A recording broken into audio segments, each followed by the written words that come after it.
సంవత్సరాలుగా చూస్తున్నామో Congress government form అయినప్పటి నుండి పూర్తిగా కూడా మహిళలకు రక్షణ అనేది లేకుండా పోతుంది. రోజుకో ఘటన మహిళల మీద జరుగుతూనే ఉండడం నిజంగా కూడా ఇది ఒక బాధాకరమైన విషయం. ఈ రోజు అన్ని విధాలుగా కూడా కాంగ్రెస్ గవర్నమెంట్ విఫలమైంది. ఈ హోంశాఖ అనేది కూడా రేవంత్ రెడ్డి గారి దగ్గరనే పెట్టుకొని అసలు ఎట్లాంటి ఒక లా అండ్ ఆర్డర్లో నిజంగా కూడా రేవంత్ రెడ్డి గారు కాంగ్రెస్ ప్రభుత్వం ఈ రోజు ఫెయిల్యూర్ అని చెప్పుకోవచ్చు. రోజుకో ఘటన, మొన్నటికి మొన్న చూసినాం లాయర్ స్వప్న ఘటన, ఒక్కదాని నుండి ఒకరు మహిళలు తేరుకోకముందే ఇంకొక ఘటన. మొన్నటికి మొన్న ఉప్పలగూడకు చెందిన ఒక మైనర్ బాలిక మీద 3 అబ్బాయిలు దారుణంగా డ్రగ్స్ ఇచ్చి మద్యం ఇచ్చి ఆ మద్యం మత్తులో 3 అబ్బాయిలు ఒక అమ్మాయిని అత్యాచారం చేసిన ఘటన నిజంగా కూడా ఇది ఒక దిగ్భ్రాంతికి గురి చేసింది, బాధాకరమైన ఘటన. సభ్య సమాజం ఈరోజు సిగ్గుపడే విధంగా ఉంది.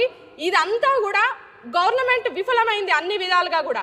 ఎక్కడ కూడా షీ టీమ్ కానివ్వండి, మహిళలకు ప్రొటెక్షన్ కానివ్వండి, ఏ విధంగా కూడా గవర్నమెంట్ కరెక్ట్గా లా అండ్ ఆర్డర్ని ఇంప్లిమెంట్ చేయలేకపోతుంది.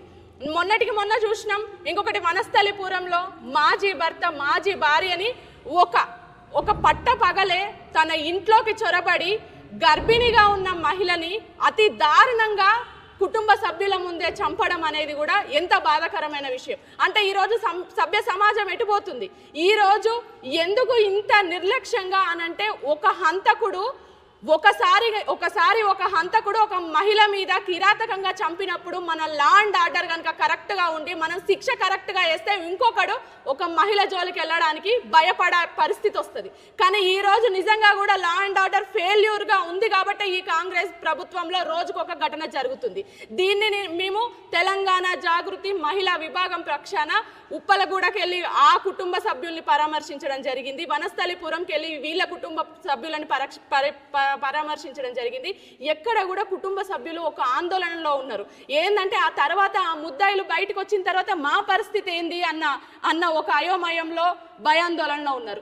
ఇప్పటికైనా ప్రభుత్వం కళ్ళు తెరిచి నిందితులని ఎప్పుడైతే కఠిన కారాగార శిక్ష వేస్తారో, లా అండ్ ఆర్డర్లో ఒక చేంజ్, మన చట్టంలో ఒక చేంజ్ అనేది తీసుకొస్తారో, ఇంకొకడు ఒక మహిళని కన్నెత్తి చూసే పరిస్థితి లేకుండా ప్రభుత్వాలు వ్యవహరించినప్పుడే మహిళలకు ప్రొటెక్షన్ ఉంటుంది.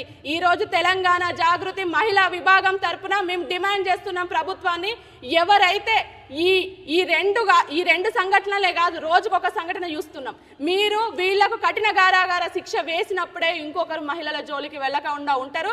ఇప్పటికైనా కాంగ్రెస్ ప్రభుత్వం కళ్ళు తెరిచి మహిళల రక్షణ పట్ల కొంచెం వాళ్ళు సమయం కేటాయించాలి. ఇప్పటికైనా హోంశాఖ దగ్గర పెట్టుకున్న రేవంత్ రెడ్డి గారు కళ్ళు తెరిచి మహిళ లా అండ్ ఆర్డర్ని ఎట్లా వాళ్ళు ఇంప్లిమెంట్ చేసుకోవాలి అన్న దిశగా ఆలోచనలు చేయాలి అని ఈరోజు తెలంగాణ జాగృతి తరపున డిమాండ్ చేస్తున్నాము.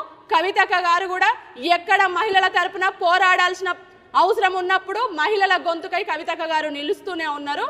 జై తెలంగాణ, జై జాగృతి, జై కవితక్క.